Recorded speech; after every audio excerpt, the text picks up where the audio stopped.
Den er startet. Så sætter vi den i.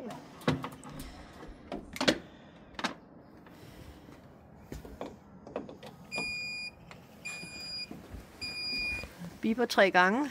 Ja. Så presser jeg på op ud-knappen. Og hvad er det? Hvad er det? Kør den ind. Ja. Så skal du prøve at trykke den der ud-knappe.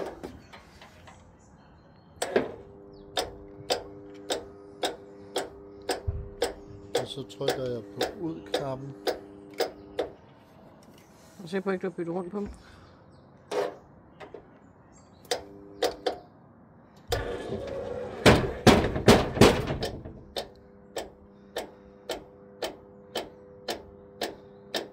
Det rykker så ikke det, der ligner. Nu trykker du på knappen. Der er ingen grund til at ødelægge den. Den rykker sig ikke.